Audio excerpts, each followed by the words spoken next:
മറ്റൊന്നു കൂടി കിട്ടിയിട്ടുണ്ട് കേട്ടോ. അതായത് ഞാൻ എൻ്റെ പഴയ ബുക്കുകളൊക്കെ ഇങ്ങനെ എടുത്തപ്പോൾ കുറേ കവിതകളെക്കുറിച്ചൊക്കെയാണ്. അപ്പോൾ അതിൻ്റെ ഉള്ളിൽ ഇരുന്നതാണ്. അതെൻ്റെ കുഞ്ഞാണ് കണ്ടെത്തിയത്. കാരണം ഞാൻ ഷെൽഫിൽ നിന്ന് ബുക്ക് എടുത്തിട്ട് ഓരോന്ന് ഇവളെയും ബുദ്ധിമുട്ടിക്കരുതല്ലോ.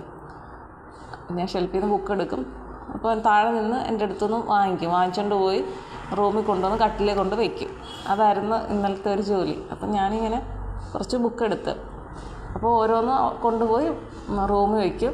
കുറച്ച് നേരം കഴിയുമ്പോൾ അതെല്ലാം എടുത്തു കഴിയുമ്പോൾ പിന്നെ തിരിച്ച് കൊണ്ടുവന്ന് ഹാളിൽ കൊണ്ടുവന്ന് വെച്ച് കളിക്കുക. ഞാൻ പറഞ്ഞു, അമ്മയുടെ ബുക്കാ മോനെ, കളിക്കുമ്പോൾ കീറിയൊന്നും കളയല്ലേ എന്നൊക്കെ പറഞ്ഞു. അപ്പോൾ ഇങ്ങനെ ബുക്കൊക്കെ അങ്ങോട്ടും ഇങ്ങോട്ടും എടുക്കുമ്പോഴൊക്കെ ബുക്കിൻ്റെ ഇടയ്ക്കൊക്കെ പേപ്പർ ഉണ്ടെങ്കിൽ വരുമല്ലോ. അങ്ങനെ 1-2 പേപ്പറൊക്കെ അവൾക്ക് കിട്ടിയതാണ്. ഇത് എന്ന് എഴുതിയതാണോ എങ്ങനെയാണോ എന്നൊന്നും എനിക്കറിയില്ല. ഒരു പേപ്പർ മാത്രമേ ഉള്ളൂ. എന്തായാലും പ്രണയം നല്ലതുപോലുണ്ട്. ഏതായാലും കേട്ട് നോക്ക്, ചിരിക്കാനുണ്ട്. എനിക്കത് വായിച്ചൊരു ചിരിയാണ് ആദ്യം വന്നത് കേട്ടോ.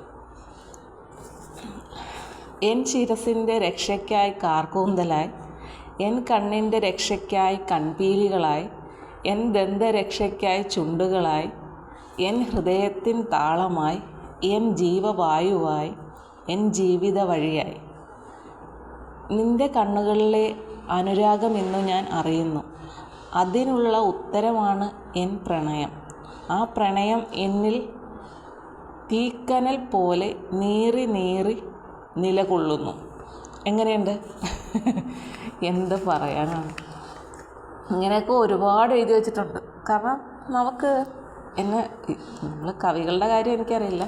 ഇങ്ങനെ നമ്മൾ കേട്ടിട്ടുള്ളവർ അവരിങ്ങനെ ഓരോ സന്ദർഭത്തിൽ ഇങ്ങനെ വെറുതെ ഇങ്ങനെ ഇരിക്കുമ്പോൾ എന്തോ ഒരു തീം പോലെ കിട്ടുന്നു, അവരതിനെക്കുറിച്ച് അങ്ങ് എഴുതി പോകുന്നു എന്നുള്ളത്. അപ്പം ഈ കൊന്നയുടെ ദുഃഖം എന്ന് പറയുന്ന ആ ഒരു കവിത ഞാൻ എഴുതിയ സമയം എന്ന് പറഞ്ഞാൽ ഞാൻ ഇംഗ്ലീഷ് ക്ലാസ്സിലിരിക്കുകയാണ്. സാറ് പുറത്തേക്ക് പോയതാണ്, ഞങ്ങൾക്ക് പഠിക്കാൻ സമയം തന്നിട്ട്. അപ്പം അവിടെ വെളിയിൽ ഞാൻ ഇങ്ങനൊരു കൊന്ന കണ്ട്. നമ്മൾ ട്യൂഷന് ആണെന്ന് തോന്നുന്നു, ഇംഗ്ലീഷിന് ട്യൂഷന് പോകുന്ന സമയത്ത് വെളിയിൽ കൊന്നയുണ്ട്. അപ്പോൾ ആ കൊന്നമരം ഞാൻ പെട്ടെന്ന് ഇങ്ങനെ കണ്ടിട്ട് ആ ഒരു ചിന്തയിലൂടെ വന്നതാണ് എനിക്ക് ആ കവിതയുടെ ആ കുറേ വരികളെന്ന് പറയുന്നത്. വരികൾ എനിക്കിപ്പോൾ സത്യത്തിൽ ഓർമ്മയില്ല, പക്ഷേ അതെവിടെയോ കാണും. ഇതുപോലെ തന്നെ എന്തെങ്കിലും എൻ്റെ കയ്യിൽ അത് കിട്ടും. അപ്പോൾ ഞാനത് പറയുന്നതായിരിക്കും.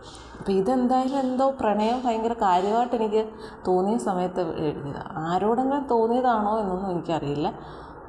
എനിക്കങ്ങനെ പ്രണയം തോന്നിയിട്ടുള്ള ആരാണുള്ളത്?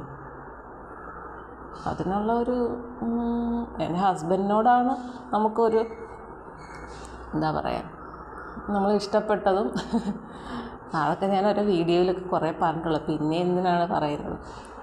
അപ്പോൾ അദ്ദേഹത്തിനോടുള്ള അങ്ങനത്തെ ഒരു പ്രണയത്തിൻ്റെ ഇതിലല്ല ഞാൻ എഴുതിയിട്ടുള്ളതെന്നാണ് എനിക്ക് തോന്നുന്നത്. കാരണം അങ്ങനത്തെ ഒരു പ്രണയമല്ലായിരുന്നു ഇത് എന്തോ എവിടെയെങ്കിലും ചിലപ്പം എന്തെല്ലാം സിനിമയുടെ ഭാഗം കണ്ടിട്ടോ അല്ലെങ്കിൽ ആരെങ്കിലും പറയുന്നത് കേട്ടിട്ടോ എന്തോ എഴുതിയതാണ് ഞാൻ എന്നാണ് തോന്നുന്നത്.